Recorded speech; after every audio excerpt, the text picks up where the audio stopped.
அண்மை செய்தியை பார்த்து வருகிறோம். குவாரிகளுக்கு அனுமதி அளிக்கப்பட்டது தொடர்பாக அமைச்சர் துரைமுருகன் விளக்கம் கொடுத்திருப்பதாக அண்மை தகவல் வெளியாகி இருக்கிறது.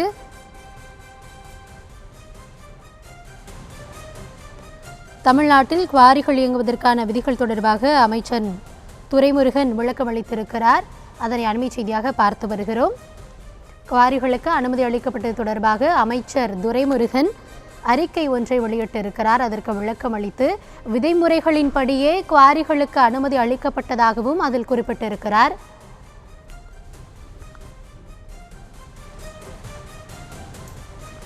விதிமுறைகளின்படியே குவாரிகளுக்கு அனுமதி அளிக்கப்பட்டுள்ளதாக துரைமுருகன் தரப்பில் தெரிவிக்கப்பட்டிருக்கிறது. இது குறித்த கூடுதல் விவரங்களோடு இணைந்திருக்கிறார் செய்தியாளர் ராஜேஷ்.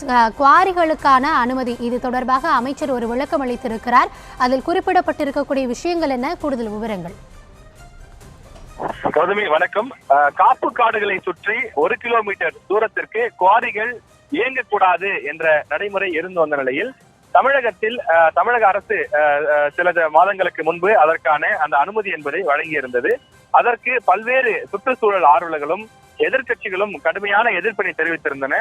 மீண்டும் அந்த விதிகளை விலக்க வேண்டும், அந்த சதுப்பு நில காடுகள், அதாவது பாதுகாக்கப்பட்ட காப்பு காடுகளை சுற்றிலும் குவாரிகள் இயங்கக்கூடாது என்று அறிக்கைகள் விட்டிருந்தார்கள். அதற்கு தற்போது நீர்வளத்துறை அமைச்சர் துரைமுருகன் விளக்கம் கொடுத்திருக்கின்றார். தமிழ்நாட்டில் குவாரிகள் இயங்குவதற்கான விதிகள் உச்சநீதிமன்ற ஆணை மற்றும் மத்திய அரசினுடைய வனம் மற்றும் சுற்றுச்சூழல் காலநிலை மாற்ற அமைச்சகத்தின் வழிகாட்டுதல் படியே நடைமுறைப்படுத்தப்பட்டுள்ளதாக அவர் தெரிவித்திருக்கின்றார்.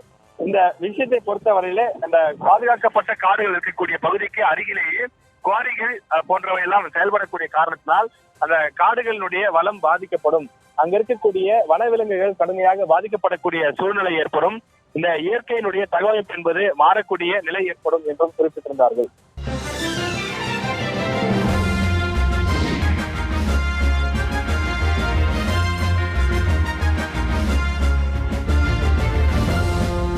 தமிழ் செய்திகளின் புதிய அடையாளமாக உங்கள் காலை பொழுதின் புதிய அங்கமாக நியூஸ் தமிழ் செய்தி வழங்குவதில் உலகத் தரம். இணைந்திருங்கள் காலை 6 மணியிலிருந்தே உங்கள் நியூஸ் தமிழோடு.